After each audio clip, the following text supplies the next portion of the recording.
Game na? Ha? Wait lang! Ayan. Ready? 1, 2. Hi guys! So, we are... he is... J. I am A. And she is... R. And we are... Jar! So, for today po, we are going to... syempre, podcast ko. So, ayun nga. We are going to have a podcast. So, So, for this, ito, we have a guide to, para hindi kung saan-saan mapunta yung topic. So, we have a guide here. And this podcast is An Open Jar presents 1, 2, 3, go! Gaano kasaya ang childhood mo? So, ayun. So, para maging maayos ang flow ng ating podcast, we have here some questions for each and every one of us. Each and every one of us to answer. And para mas magbigay ng twist sa podcast na ito, we have Stiko. But hindi din po ito sponsored. Hindi po ito sponsored. Pero the jar of Stiko is, ano naman ulit yan? Mga words. Mga words na childhood memories. Yes.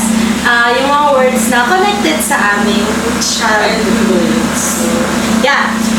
And kapag nagtanong na kami, we will each bunot some words tapos ikakonek namin siya or gamitin namin siya as answer to that question. So, no. Wait! Bago pa lang magsimula, ano nga ba ang magiging topic namin for today? Ano yung main topic ba natin? So, Talk about our childhood and somehow how it connects to some bullying. yes.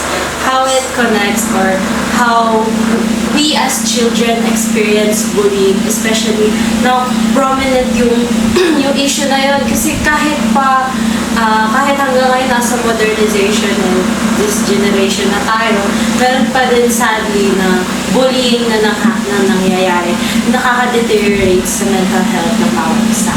So with that, we will shed light to that. So each and everyone can have an insight to ano nga ba ang bullying and bakit ito nangyayari and what should we do to prevent that. So let's go.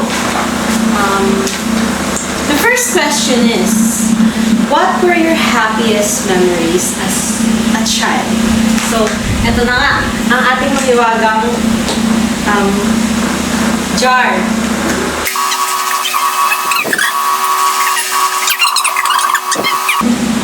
Stiko. Very, accurate dito sa aming jar na stick. Go! Sa Stiko is naghihirapan ko pang bumili ng Stiko dati. Pag nakabili na ako ng Stiko is tatanggalin ko yung parang gilid na puta, no? Yung puting gilid ng palikot. Ayun. Parang titira ko yung chocolate. Tapos, ang saya pag nakagawa mo yan. Tapos, iingilin ko pa yung kapatid ko na nagawa ko yun. Tapos, sabihin niya, igagawa ko din daw siya. Tapos, hindi ko ginagawa. Hindi siya ginagawa ganun. Kasi, and, nagagalit siya sa akin kaya, hindi ko siya ginagawa lalo. Huwag ginagalit siya ganun. Natuwa ka naman sa ginagawa mong ganun. Oo. Hindi ko siya ginagawa eh. Lalo ko siyang pinapagalit. Tapos pag nagalit na siya, hindi ko siya gagawa lalo. Ako, eto, Pasko, very easy. Di katulad, charot, Pasko. Happiest memory sa Pasko is, lalo na kapag, syempre, we celebrate the Jesus Christ, birthday. So, very, simula bata pa ako, I really enjoyed Pasko, lalo na pag, hindi mo sa, namamasko, ganun. Pero, nung hindi ako palaging namamasko eh. Pero one time natatandaan ko, namasko kami nun. So, saan-saan kami napunta. Tapos yung yung ninang ko daw, sabi nila, ninang ko daw yun. Ikis ko daw siya. Ikis ko daw yung ninang ko na yun. Tapos nung kinis ko, lakas ang foundation. Lakas ang foundation. decoration yung ano, tapos yung isa naman, yung ninong ko naman daw, ikis ko naman daw yon. Tapos, tayang Iba-iba lasa, no? Oo, iba-iba yung lasa ng kiss sa... Siguro, Hindi dito sa lips, sa cheeks lang. baka bawat ninang tsaka ninang may flavor. Oo. Iniis mo siguro pawisin. May ninong daw ako nasa ano, nasa preso. Anong flavor nun? Kalawa. Twisted? Sabay ko naman ako. Dog! Ay, very very crimeful. Crimeful! So, Pasko, ayun nga, as a Catholic person, ayun nga, yung joy ng, lalo sa mga Pilipino, yung joy ng Pasko is very evident kapag simula pa nga September, di ba? Nagpapatugtog na sila ng like, ever I see you, tapos, ayun din, na-enjoy ko din yung pag Pasko. Nagde-decorate kami dito sa bahay ng mga Christmas tree and other things. Naalala ko pa nga dati may may theme yung Christmas tree na like blue, gano'n. Ayun, palagi din namin, ginagawa sa kapag Pasko is nagsisimba din kami. Kaso mga lang sadly, di ba yung iba nag-noche buena? Kaya ba nag-noche buena? Malaki yung noche buena namin. May lechong kawali pa. Ay, sarap. Dalawa minsan. Nagkikrave tuloy ako. Ikaw, sa inyo, nag-noche buena. Oo. Kaso medyo, sakto lang. Sa amin, maghahanda lang kami dito. Maglalagay lang sila ng pagkain, tapos kain na kayo. Pero yung minsan nga dati naalala ko nung before grade 6 yata yun, or basta very bata pa ako, hindi namin hinihintay yung until 12. So, ano ko kung bakit na? Ayun lang. Pero, Food trip agad. ay, oo, gano'n. Buti magad, pero, ayun nga. Pero nagsimbang gabi ba kayo nung bata kayo? Kasi natatandaan ko sa ibang gabi nung mas attendant. Yung grade 10 kami sa Shena. Baka pwede ba yung sabihin? Kasi na-accept kami sa exam. Pag nakompleto namin yung simbang gabi. Lalo na kayo mo ang kino si Oo. Si educated kami noon. Hindi naman sa lahat ng exam. Hindi sa lahat ng exam. Yung CLE lang. Kasi may subject kami sa Christian Living Education. Gano'n. Eh, tapos pag nakompleto namin simbang gabi, G ka na. Hindi ka na mag-review sa CLE. Oo. Ano lang siya. Pwede, lang, yung optional yung nung dati yung pinakalas natin. Optional magsagot. Hindi ko sinagutan yun. Pero ako nung exam ko talaga. So, ayun nga. Pero nung nag-high school ko na lang kasi na-enjoy yung essence ng simbang gabi. Kasi nung bata talaga ako, not much. Pero masaya yung Pasko ko nung bata. Ayun. Masaya yung Pasko ko nung Sa akin, bata. naman, simbang gabi, ngayon, ang gusto ko lang doon is, naghihintay ako nung mag-aaway sa labas. Nung bata ka? Nanonood ako ng away. May away? Walang away? Labas na simbahan. Baka naman paano luyan yun? Ganun ginagawa ko lagi. Baka pala lang talaga yan. Ay, yung inaabangan ko habang magdadasal ko, panulugan, manonood ako na kahit hindi ako akala ko ganun ako. Dinadal yung mga actor. Nung bata ko? Oo. Kasi judger pa naman. Kasi ako dati, naalala ko ng Pasko ko, hindi siya masyadong religious na Pasko. Like, naghihintay lang ng gifts and other things. Nagsisimba lang kami pag after that time. So, I think naman para sa ating lahat masaya ang Pasko, lalo na ikaw ay Pilipino. Dahil, it is December pa lang. Yes. Pero lang, Pasko naman. Yes. November na nga, may decoration na dito. Ano ko namatay? May parang. Halloween pa lang, naghahanda na sila. Meron na kaming, hindi pa naman nalalabas yung Christmas tree. So, Sayang. number 2? Yeah. So, when is the first time you felt very sad?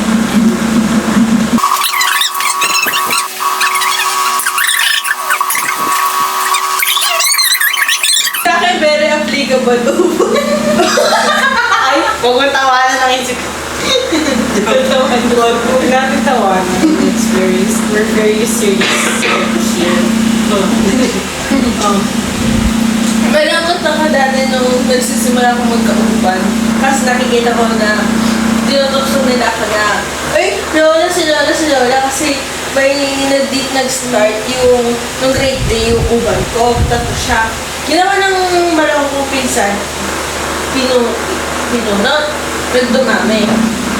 Oo, dumadami yung sa akin eh. So parang every time na tutuksoin nila ako ng uban-uban kasi lang, mas parang nagmamature yung hair ko ng mas bilis kasi sa kanila. Tatawagin ako, Lola, tapos may sarabing ka pa, di Lola ka na, parang ganun. Ganun siya na-complain sa akin na sa within the class na kapag ikaw, mag-uban ka at that age, sobrang. Yun kasi yung para bang ginawa nilang Norm.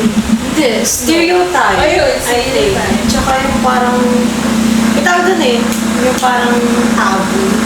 Kapag, may uban ka, tapos may salamin ka, tapos mukha sabi na, ang tanda naman ng itsura mo. So, nagiging root siya ng bullying. Kaya minsan mas naging insecure ang isang tao kasi parang iniisip nila, titingin ng ibang tao sa kanila, sobrang nandala niya. Pero for me, if sinabihan nila ako na mukhang mas matanda ko, mag-ubus ng kinikas para sa akin, it means na mas mature ka na ngayon kasi your age. Pero, may I ask, bakit nagkaroon ka ng Jeans. jeans? Talaga. Like from the parents, bata pa lang. Kay mama kasi, tago. Kay papa naman, labasan ko. So, it's the jeans that made that hair. So, how about you? Feeding. Yung feeding is, yung elementary ako is kasali ako sa PE. Yung pinakamalabot ko nangyari doon is, sobrang haba ng pila, tapos pagdating sa akin, gusto na ng pagkain. Kasi ang tagal-tagal ko naghihintay, sabi na masarap yung ulam. So, pila ako naman namin. Ay, sana maganda. Pagkadating sa akin, ubus na daw. Kaya pagka ko doon, pagbalik ko, nakaliwa ko na lang ako. Tapos uwi na ako. Di na ako nag-stay sa school. Di na ako ulo yan. Tapos yan. Gutom ako. Hindi ko pinakain. Inubusan ka ng mga sa gwapo mong kaklase. Paano ko ito i-connect? Never pa naman ako ice cream daw. Hindi ka pinayagan. Ay, naisip ko tuloy ulit yung kata na yun. Ice cream yummy. Ice cream. I think, kailan nga ba? Nung bata kasi ako, paano ba? Yung ice cream na kinakain namin yung pag-birthday, gano'n. Yung selecta, sabi nila tita ko, yung selecta daw na yung lasang tubig na nilagyan ng sugar. Oo, yung selecta na nasa kulay pula, nakatikim ko kayo. What can you say about that selecta na kulay pula? Saka ako lang siya. Di pa ako nakapag-ice na selected girl yung Pero yeah. For me, I think, siguro hindi naman, iba natin, parang more on sweets, kasi ice cream is a sweet, pero i-connect na din natin, but sa sweets dati, nung bata ako, I always, simula bata pa lang ako, mahilig na talaga ako, super sa sweets. So, kaya, minsan pinagbabawalan din ako na kumain ng sweets. Kasi minsan yung sweets is, yung mga pagkain na ganito is, nagbibigay sa akin ng para bang comfort. Yung comfort niya. Lalo na pag malungkot ka or something na pinagdadaanan ka, parang ang sarap sa pakiramdam tsaka sa comfort. Nakaka-comfort yung mga pagkain na matatamis or yung mga comfort food natin. So parang nanghahag siya ng So, meron yata one time nagkaroon ako ng mababang score sa school, sa exam. Tapos, umiyak ako ng sobrang nalungkot ako. Tapos, inabutan ako ng kaklase ko ng pillows. Sabi niya, Julia kasi tawag sa akin sa NU. Tapos, sabi niya, Julia! Tapos, kinain ko. Tapos, natuwa na ako, nangiti na ako nun. connected ba siya sa sad? Pero ayun nga, nung sad ako, pag sad ako kasi talaga every time, kumain ako ng sweets. So, yun. Next, how are you introduced by your parents to the world as a child?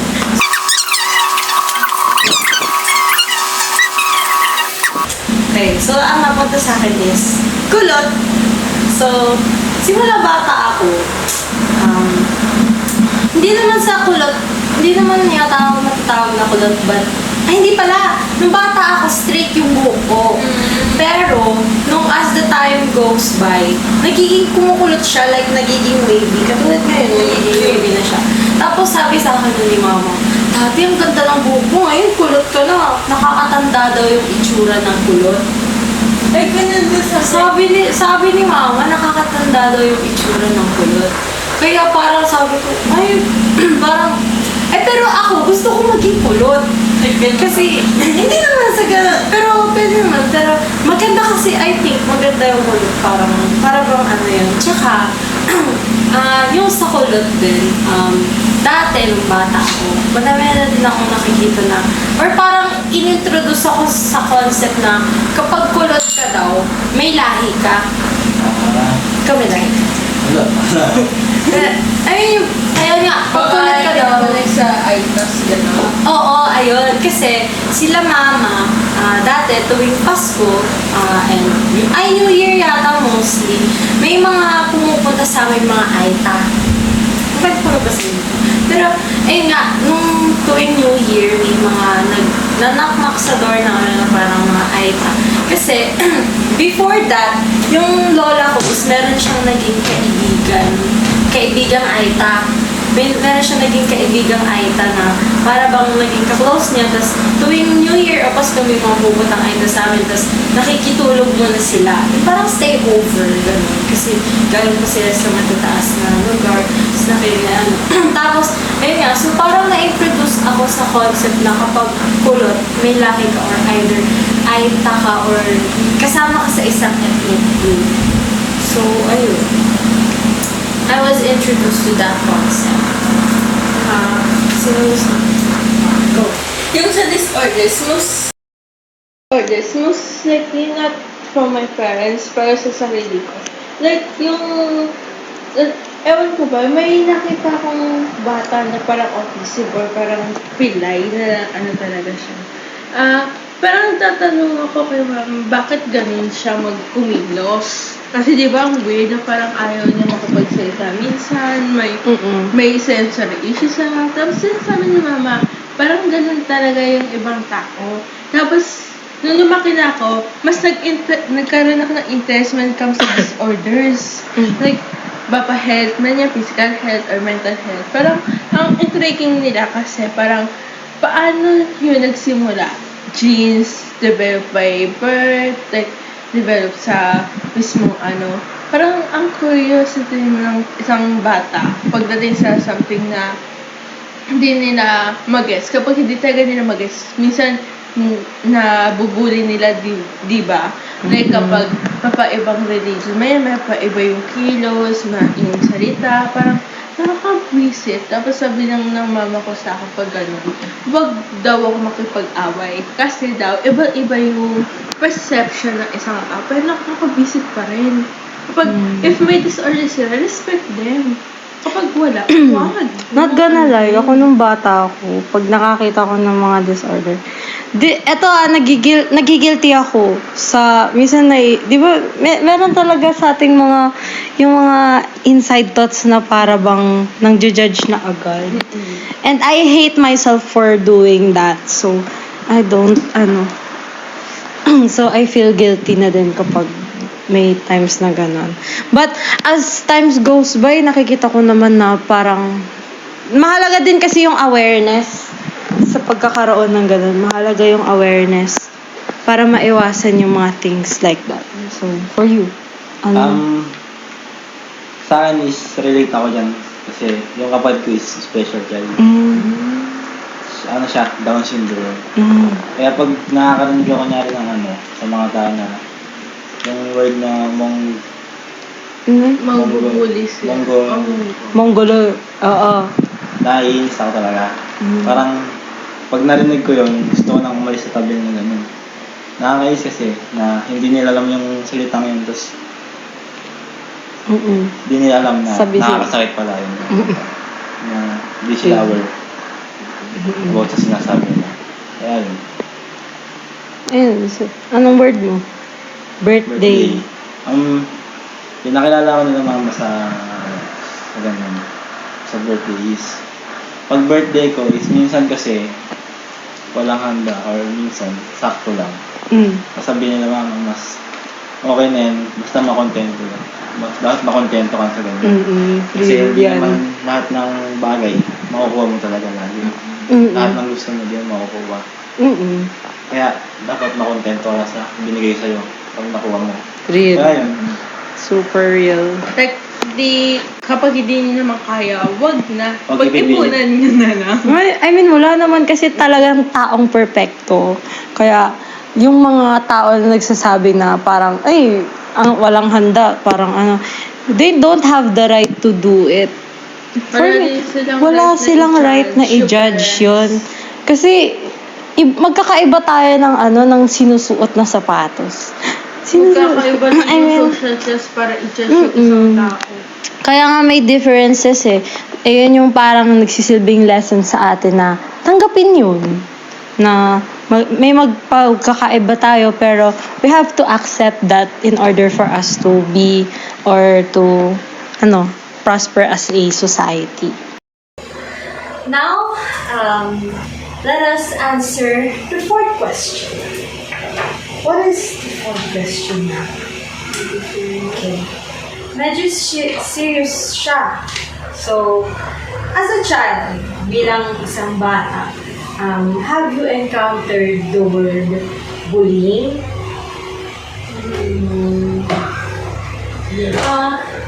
Oo. Like, I feel like every bata naman siguro may nagagawa tayo na nabubuli tayo or binubuli natin sila.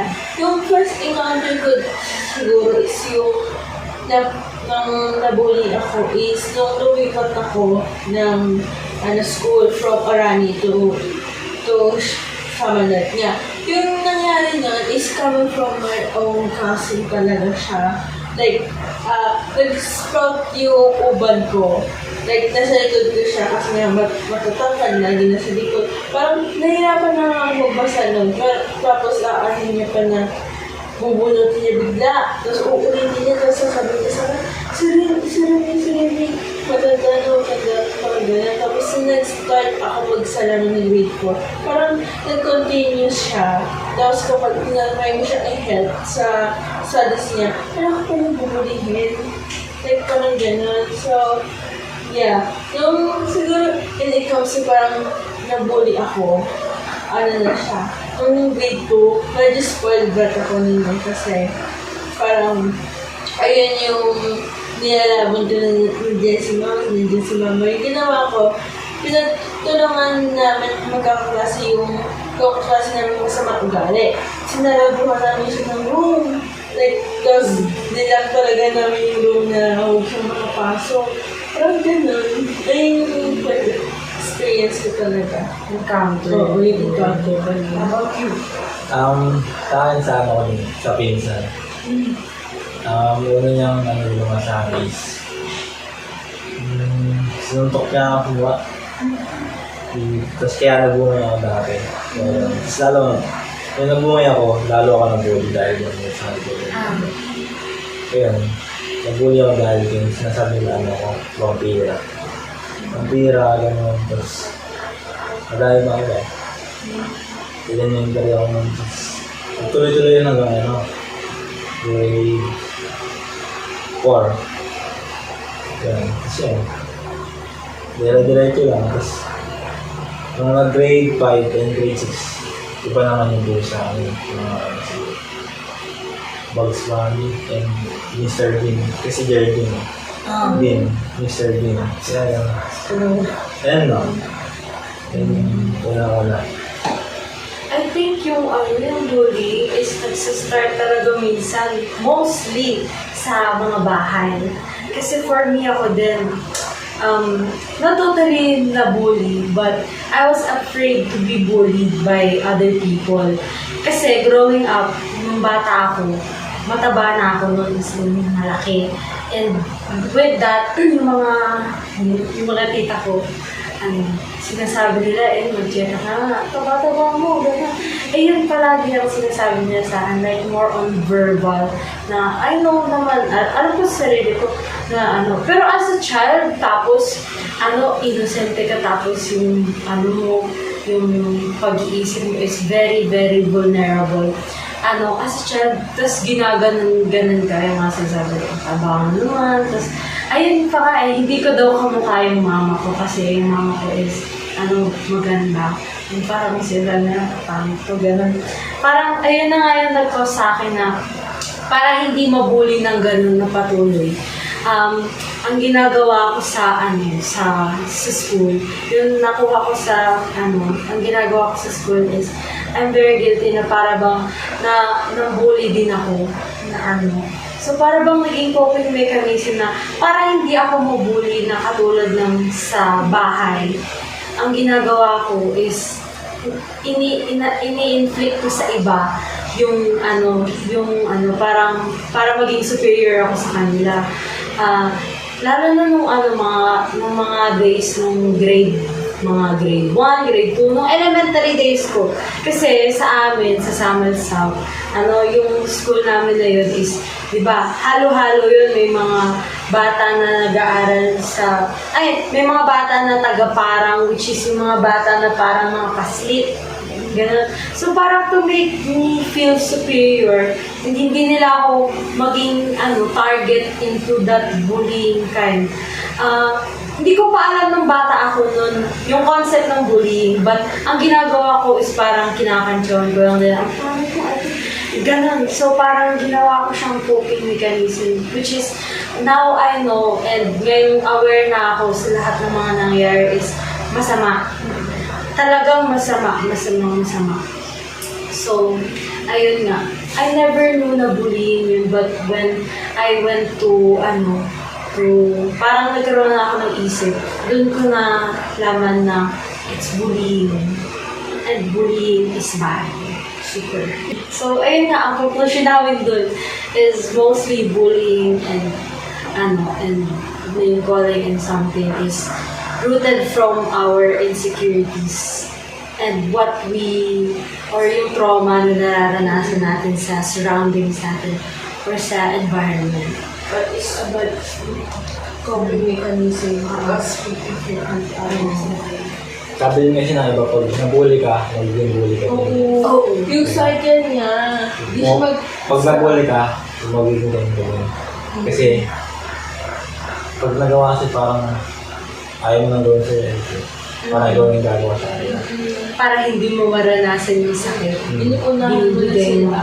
Yun yung reason bakit kapag okay lang sa atin na ma-feel natin yan kasi valid siya no matter what. Pero yung behavior is agad kasi if we feel sad na din na sa ilagawa ng mga tao, tapos gagawin mo din, it's a bad thing naman. Pero yung ina-experience mo siya, dinadamdam mo siya, okay lang yun. Parang ganun. Yung parang hindi natin dapat gawing coping mechanism yung pag-inflict na insecurities natin sa iba. But siguro we just have to accept yung hindi yung bullying we have to accept and para bang cope in a better way or a healthy way, katulad ng siguro pag-address din sa nararanasan mo. And like parang telling your opinions in a manner na may respeto. Katulad ng halimbawa, kapag napagalitan ka, then gusto mong ipaliwanag yung side mo, we must do it siguro in a respectful way. Kasi, di ba nga, mahirap na din makipag-usap sa mga matatanda na kailangan mo pa rin makabuild ng respect. So, hindi ka respect. Ayun.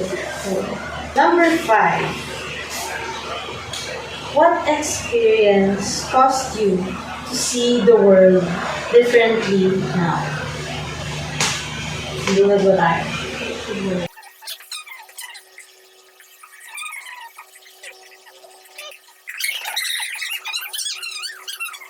think?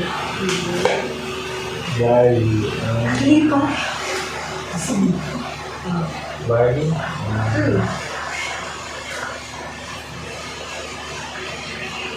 Siguro di ba sa mga Barbies, mga perfect silang tignan ko. Tignan sila. Kunyari, titignan mo yung laro ng Barbies. Maganda. Pero pag nag-expect na, kunyari, yung gusto mo yung ganun, parang mahirapan kang, hindi mo makukuha yun. Pero, once na-trinay mo pala, na-trinay, mapupunta sa point na ganun yung makukuha mo. Pero, minsan kasi hindi talaga nakuha pag pilit ka ng pilit tapos gusto mo gusto. Pero, pag trinay mo talaga, tapos try ka ng try, pero ginagawa ng maayos, hindi mo makukuha yung ganun talaga. Yan, shape ng body, yung tsura, mahirapan ka. So, siguro minsan kasi, di ba minsan nagtatry sila? Minsan malalayo na nila sa kanila. Oo, gusto mo. Di ba yun, alam mo yung nagpaparito para may yun. Oo, yung mas nagiging worse Oo. na. Ganun. Yung parang yung parang unrealistic na ng standard ng Barbie. Gusto pa rin ng mga maging Barbie yung itsura nila. Ayun din siguro kasi yung fault and nagiging mostly cause ng bullying. Oo. Kasi yung mga tao nag-a-adhere sila sa standards ng pagiging isang normal na tao, which is, ang standard na yun is katulad yan sinabi mo, parang sa Barbie, perfecto. Katulad ng sa ibang mga Pilipino standard nila, Pilipino mga puti eh. Halos sa mga Pilipinis, mareno. Oo, di ba? Like kapag... Kaya po yun yung iba, gumagamit ng whitening, like, kapag may itsura ka pero marena ka, sasabihin na, sayang ganda mo, kung maputi ka na, ganda ka na.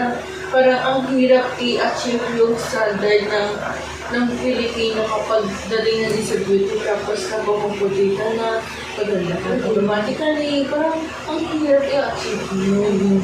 Tapos pag iba yung itsura mo sa kanila, para bang yun yung nila, pupunahin ka nila dun. Tapos hindi na sila magpo-focus sa iba pa. Like, if yung itsura mo lang is medyo parang mas maitim pa sa normal na skin mo rin. Parang bubulin ka na, or any other improvement or unsuspectful na. Parang, pangit ka na pag maitim ka, pangit ka na pag maliit ka, pangit ka pag mataba. Yun lang talagang papansin talaga natin dun sa ganun na nangyayari. Hindi pantay-pantay. May sila, pretty privilege talaga yung mga Pilipino. Lalo na pag nasa stage tayo ng adolescents. Like, madaming mga pagbabago and madaming nagkakaroon ng awareness sa reality. Like, halimbawa, yung perception ng love. Pag maganda ka, madaming magkakagusto sa'yo. Pag mapangit ka, doon ka lang sa mapakilan sila sa'yo. Ikaw na yung pinaka-assessor nila, kapag naubusan mo magaganda, din sila sa'yo. Parang sa ibang hindi naman siguro sa tingin ng society na maganda. Nag-self lang sila na never, kapag nagustuhan talaga sila ng isang tao, parang sasabi nila, gusto mo lang ako kasi di mo siya nakakita, parang ganyan. Ganda, ang hirap. Kaya minsan, yung mga tao is nagsasabotage. Oo. Dahil sa ganyan. Pinaka-vulnerable stages pag-teenager, like simula nung mag-teenager na tapos sa-spark yung yung acne, yung periods, yung hormonal something, parang hindi mo siya mag-stop yung bullying doon. Kasi yung clear skin mo noon, biglang mo acne. Mawawala yung admiration ng mga tao sa'yo. Yan din yung nangyari sa akin eh. Kaya, puro hawak ni dati yung quarantine. Sobrang dami. Kaya di ako kahit wala ng COVID, di ako lumalabas, di ako nakipaglaro sa mga kakilala ko. Yun nagkagala kasi parang sasabihin parang siguro, hindi siguro ito parang. Hindi gano'n. Tapos, yun. Kaya minsan, hindi ako masyadong sa mga tao. hindi ka approach. Parang na-approach. Hindi ako makikisama. Kasi baka isipin nila, ay, ito, mga ganun lang. Kaya di ako sanay na madami yung kaibigan. Kasi mga kaibigan ko is bilang lang. Mga nasa 5. Okay lang yan, keep your circle. Minsan, mas maganda kayo maliit na circle kasi most of them are trusted. Yung iba din na... Kaso minsan, yung 5 ngayon, nalilip out ako. Pag nandun na sila sa mga tropang nila, iwan ako. Kaya yun, lalo akong hindi nakikisama. Kasi dati nangyari sa akin, nasa plaza kami. Tapos kami tatlo lang kami nun. Tapos yung 2, makita na yung mga tropa nila. Tapos lumapit kami tatlo. Lumapit sa mga tropa nila. Tapos yun, kahit ako usap-usap, habang nakalimutan nila ako nandun ako, nakasama yung mga. Tapos yun, umuwi na lang ako. Hindi.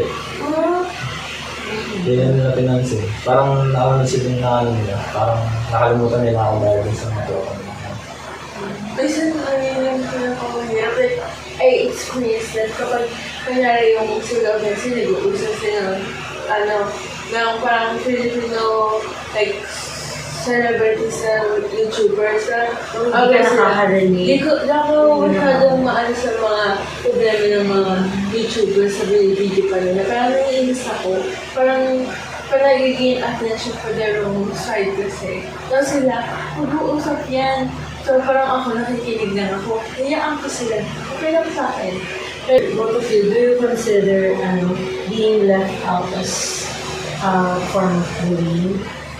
It's Oo, sa akin medyo kasi parang pag pinalilipot guys, kasi yung mga tropang nila, all. Kung hindi ka all, may iwan ka talaga.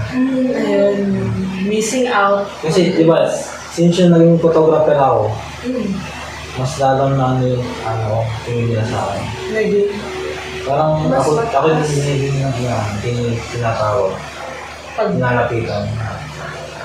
Pero yun ako yung hindi pa ako photographer, hindi pa ako sikat nagpipicture sa plaza. Kahit makita nila ako, hindi nila ako nilalapitan. Hindi nila ako tinatawag, hindi nila ako pinapansin. Parang wala lang ako.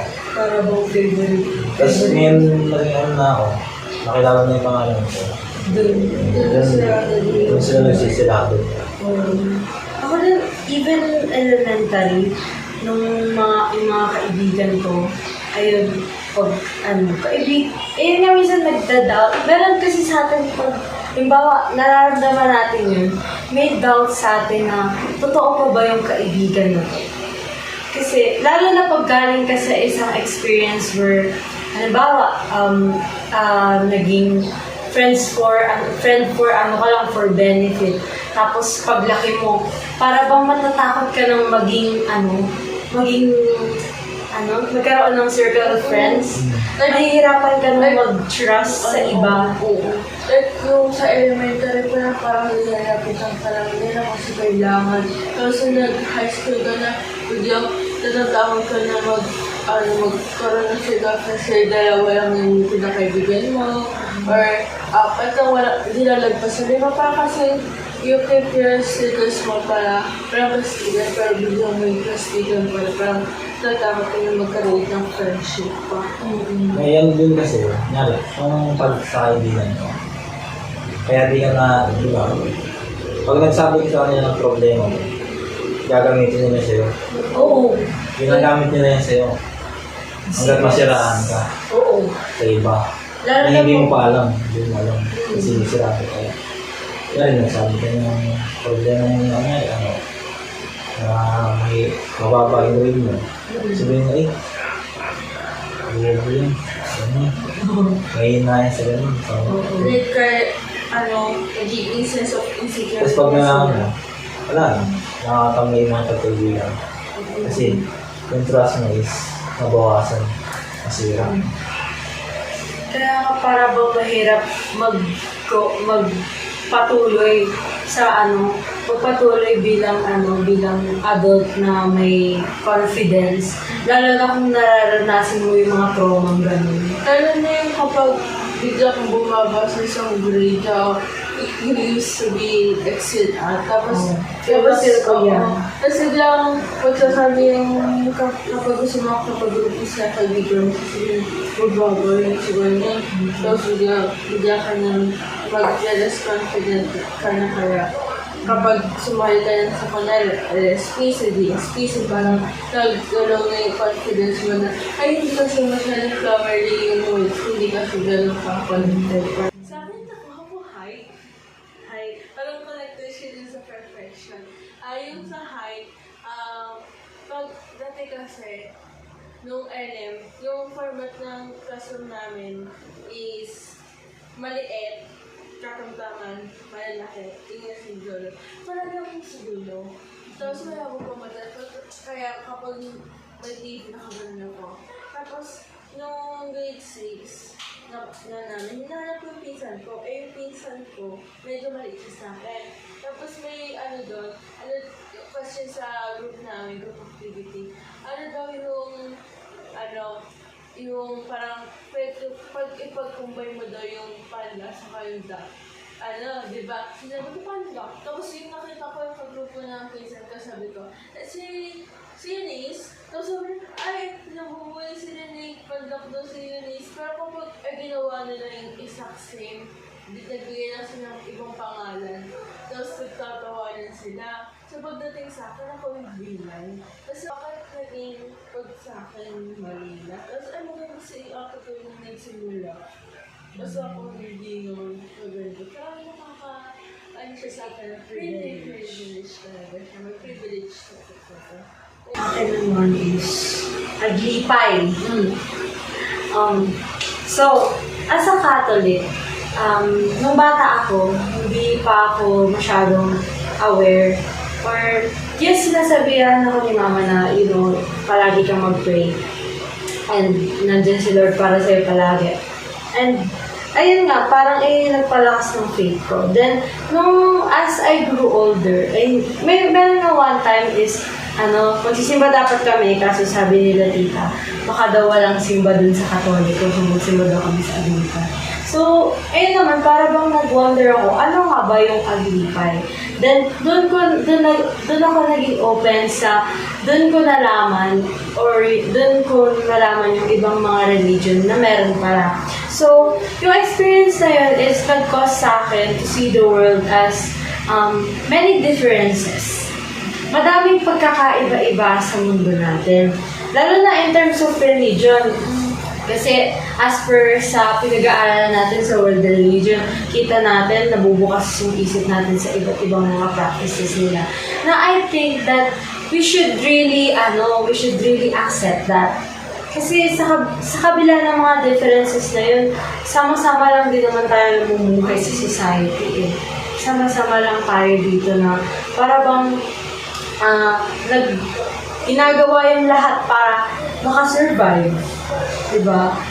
Then, kaya minsan it saddens me na pag merong nakikita mga differences katulad ng mga, yung ibang mga paniniwala, parang inaano nila, hindi pinapakinggan or hindi nire-respeto yung mga paniniwalang ito. Nagiging cause yun ng bullying kasi sa pagkakaiba-iba. Yung bullying kasi I think madami siyang factors and one of the factors is yung pagkakaroon ng differences or yung pagkita natin, pagtingin natin sa pagkakaiba-iba ng mga tao. Like, ikaw, magkaiba tayo and para bang Sa religion sa amin. magkaiba tayo ng religion. Magkaiba din tayo ng religion. Tatlong magkaiba tayo ng religion, di ba? So, para bang if ever, kung ako, hindi bukas isip ko dun, parang questionin ko yung religion nyo. Like kapag nagulat ko sa classroom, ay, Buddhist pala siya, parang mag-i-judge siya. Ano kaya pinaniniwala kami ito? Ba't di siya naniniwala kay Lord? Kapag may isang Buddhist na naging class ng elementary ka, makikita mo talaga dun na, ay, bubulingin to. Oo. Like, Lalo na pag Lalo na pag in terms of yung appearance. Oo. Appearance mo as a believer of something. Ayun talaga Parang parang... mga Muslim. Na may hijab sila. Yung sabihin. Bakit ka mo to? Di ba naiinitan? Of course, hindi na sila. Pero yung sa Kahit religion nga, nila, ano, diba? Yeah, English. Normal lang yun. Mabubuli pa rin yan. Kanya, kasi sasabihin, hindi ko makain ng dugo. Oo, ayun. Oo. Yung sa practice Sasabihin niya. nila. Tapos sasabihin niya, gusto mo ng dugo. Oo. Kasi lahat ng makikita nilang unusual is para bang hindi siya fit into normal standards. Like, kunyari yung kapag siguro may batang Muslim nag-aral sa Catholic school, siguro siya. Lagi siya ng mga tao na bakit nag-yan, Muslim din, Catholic school to. Diba, ngayon may learn about that na parang naka na sa mga pag-protect sa mga Muslim or their law. Kasi, tayo, may Catholic country tayo, pero if we're not, ng Spaniards, Muslim tayo lahat, diba? Parang din yun. Di nila din isip yun. Magpapa tayo. Kasi it's very, same question lang yung what experiences cause you to see the world differently?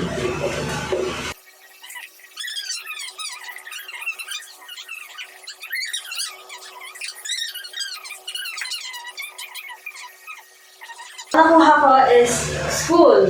Sobrang dami. Madaming experiences sa school na maaari nating makonect dito sa tanong, which is to answer the question na experiences as a child na nagpabago ng isip natin.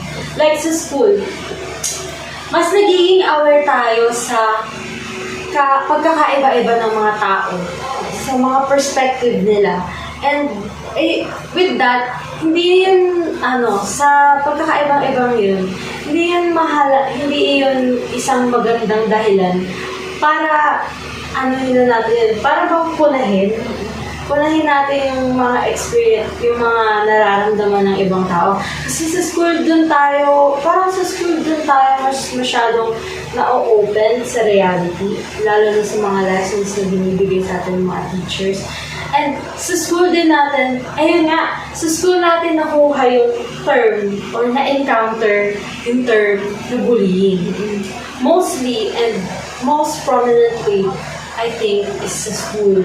Kasi dito natin nararanasan or dito natin nakakasama yung mga peers natin, yung mga ka-age natin, yung mga malapit sa age natin na meron kanya-kanyang gusto, mayroon kanya-kanyang opinion na minsan masakit isipin or para bang nakakatakot na ma-miss out mo yung mga nararanasan ng iba.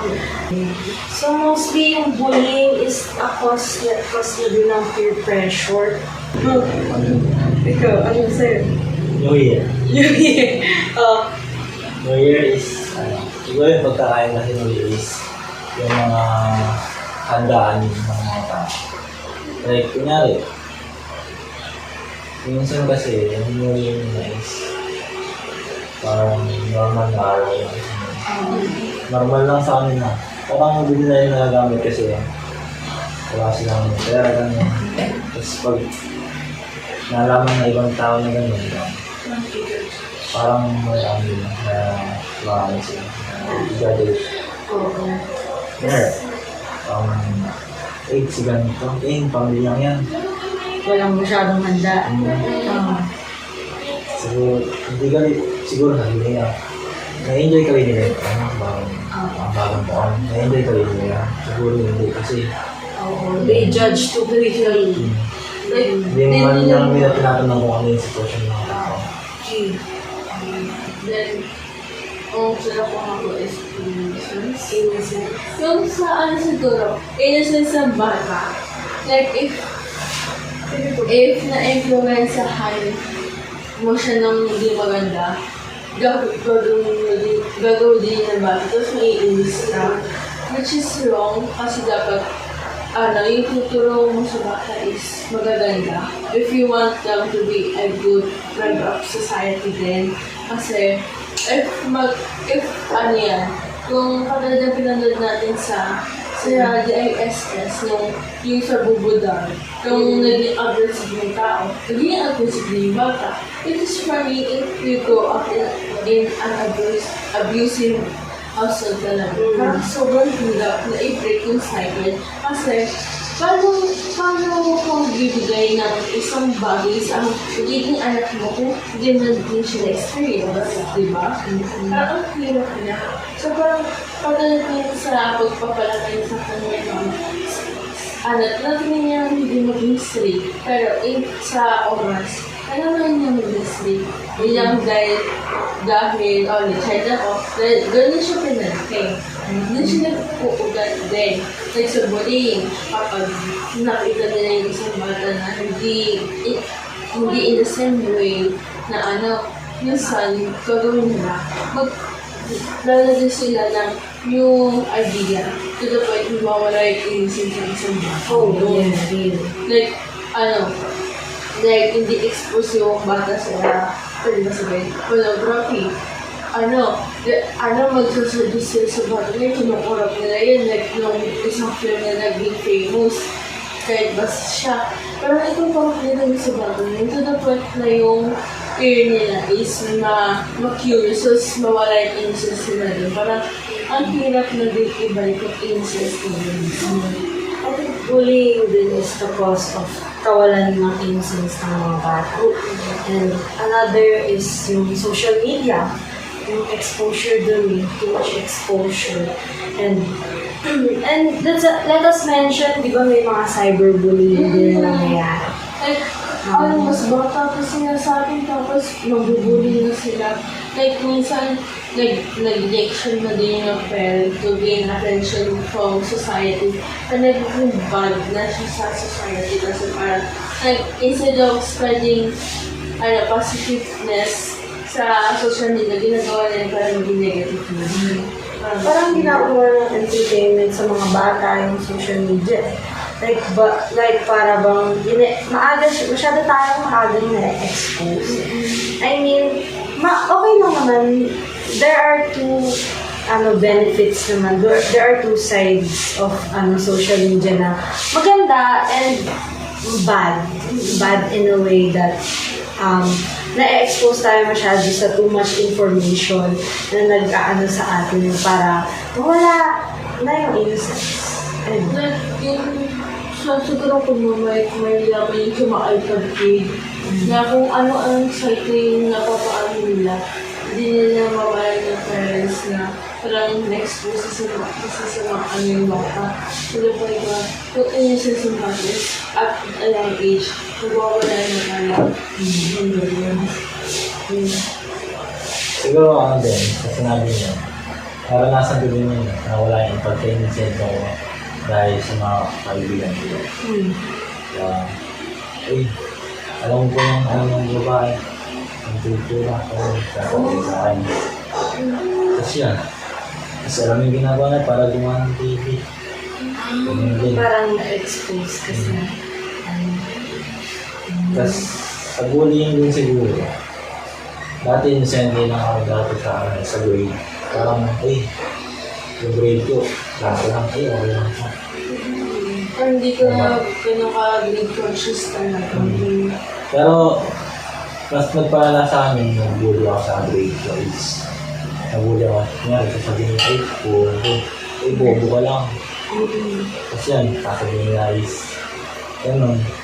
Tapos yung nasa isip ko hanggang ngayon is, doon lang ako sa lugar na yun. Kaya nga, minsan hindi ako mapagpasa is, hindi ako makapagpasa sa mga activity. Kasi ino-overtake mo na baka ganun sabihin na. Mali. Mali. Wala yung Kaya parang Parang lang. Wala akong pakay sa grade ko. Tatawanan din ako. Mintan ko lang. Pero may time yung sakit pa din talaga mababa ang grade. Pero dahil sa bullying is yung iba yung nilalo ko sa grade. Parang tinamad akong gumawa ng activity. Tinamad ako Sasabihin niya ako. Dati si pala sagot ako sa mga siguro na yung guy.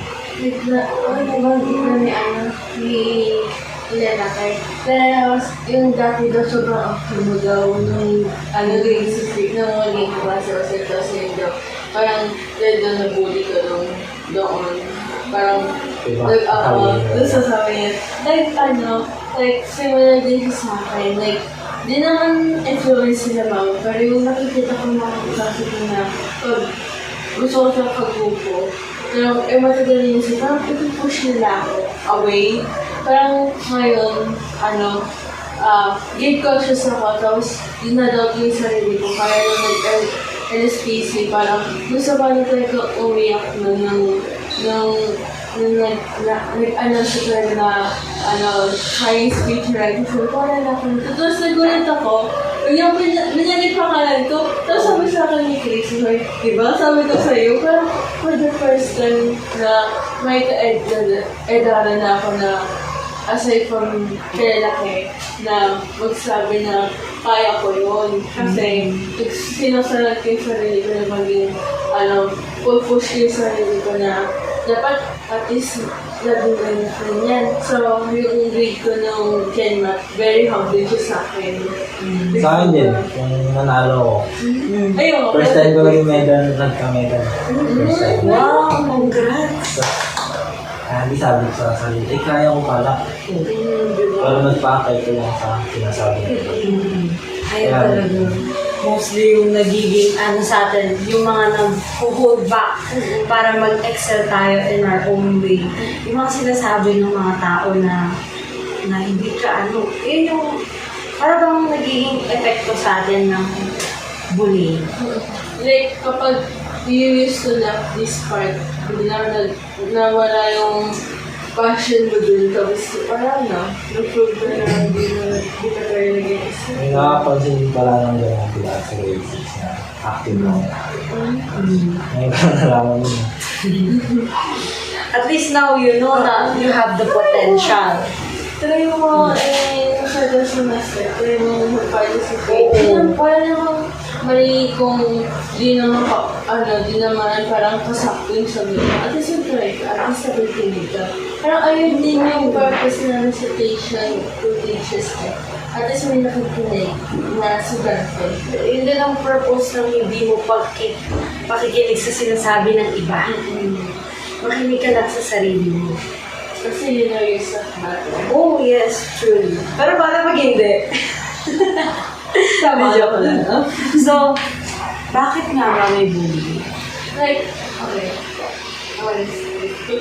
Sige, Lola. Yung start ng bullying is, di ba tayong tao, is very written our own way.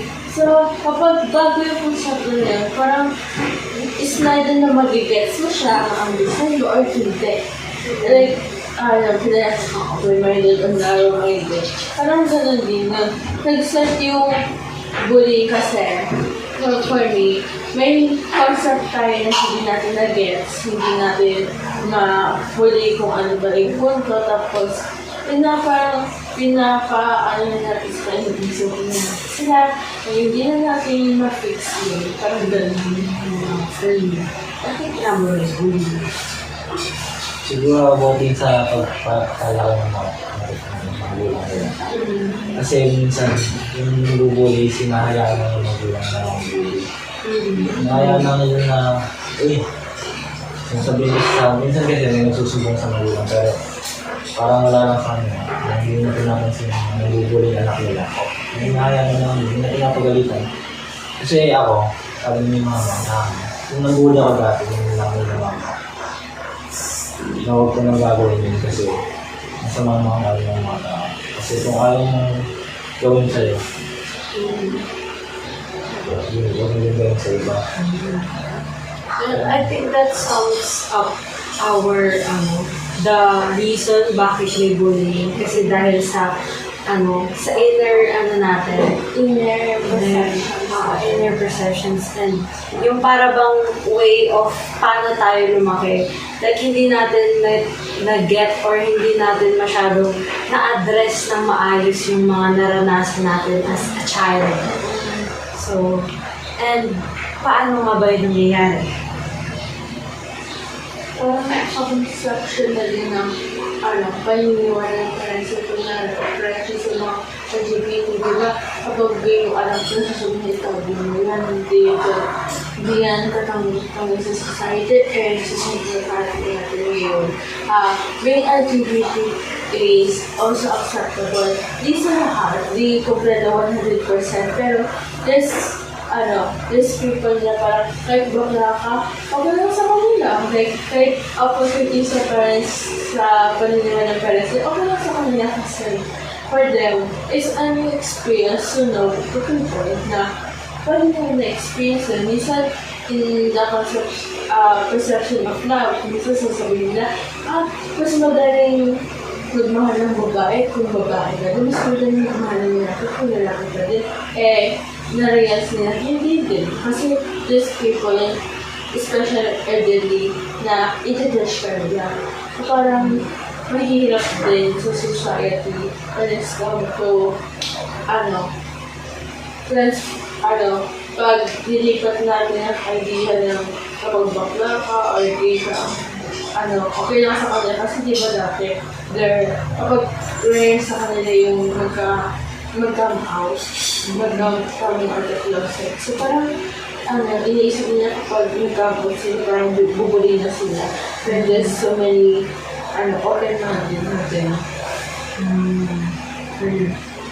Paano yun nangyayari? Siguro sa sa gender din siguro. Hindi pantay ako nila pagtingin sa isang gender. Sila ito, babae. Ganyan namin. Pag siya siguro ganun na malakas na ganyan. Pero kapag, babae na sobrang close din sila lang, parang sasabihin nila, Pick me girl, simple to pokpok. Parang kapag, masyado silang judgmental na din, So, tapos then, bubulihin nila. Malandi. Oo. Kahit, kahit sa pananamit, kung you used to be really conservative, tapos may ka ng ibang set, tapos nalito yung So, ay, si ganito, ganito. Parang ganun. Bullying, I think, comes from many forms din kasi. Verbal, non-verbal, yung parang physical na rin mo physical bullying. Katulad ng sinabi niya yung parang domestic violence, oppression, and nagiging cause din yun ng mga trauma natin. Then,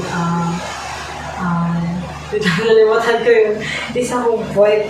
Di ba nga bullying, hindi ko masabi kung Bullying hurts is kapag in your perception. yeah, oo, kaya, di ba nga, sa mga, yun, di ba, yung bullying, sabi nga natin bakit nga may bullying kasi yun nga sa mga trauma. And yung, I think, paano nga ba yung nangyayari is, di ba, may nakikita tayong unusual, may nakikita tayong mali sa isang tao.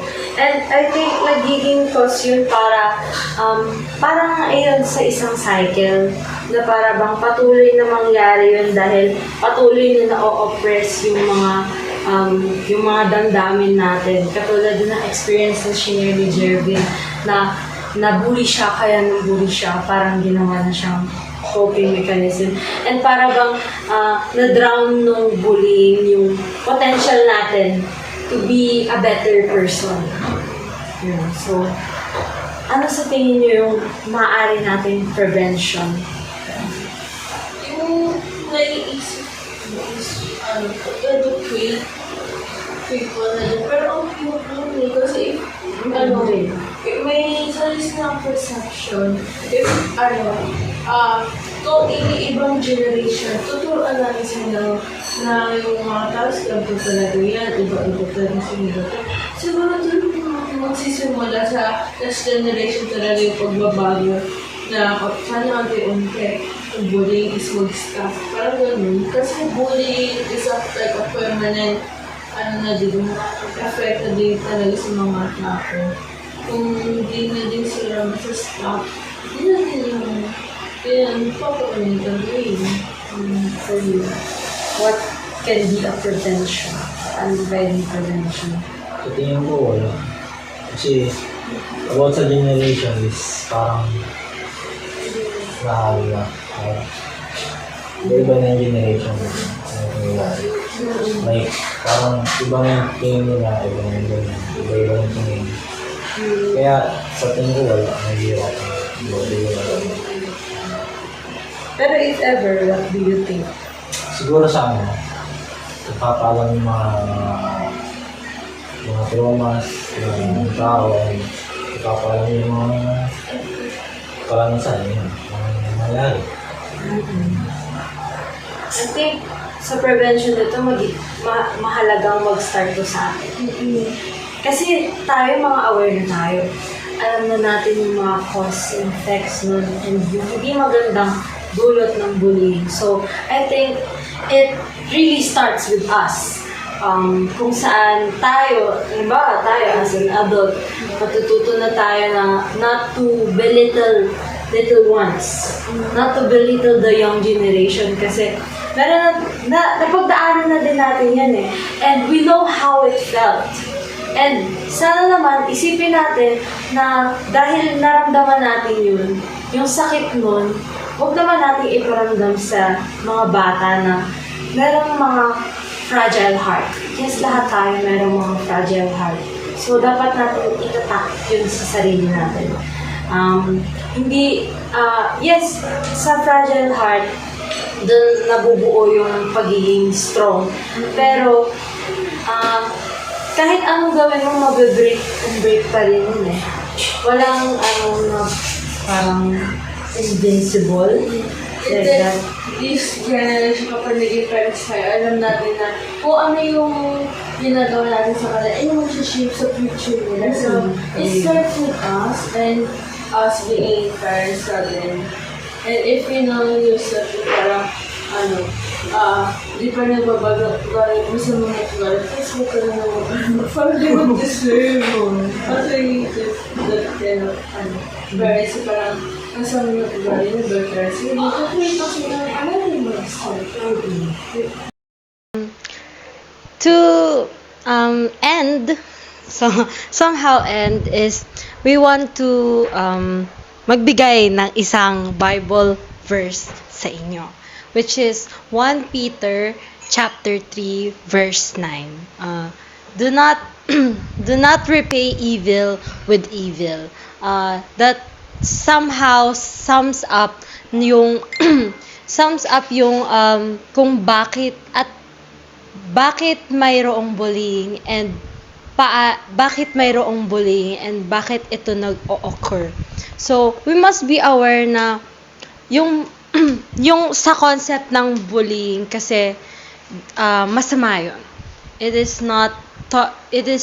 must not be tolerated, and whatever yung evil man na naranasan mo, do not let it consume you, super consume you. Do not let it consume you na to the point na mabibigay mo yun sa iba. Katulad din siya ng sa red dye sa isang baso, tapos yung iba is just water. Pag sinali mo yung red dye na yun, mag-taint lang siya paulit-ulit kasi yung red dye, parang siyang bullying na hindi siya mag-e-end hanggang sa another generation pa, parang ganun. Sali-sali siya na generational trauma, parang ganun talaga siya.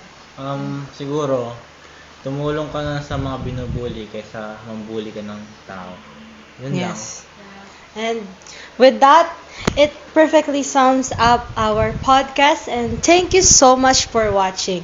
And the unopened jar is now released, or nawalan na siya ng laman dahil we already said what we said, and those things shape us, jar.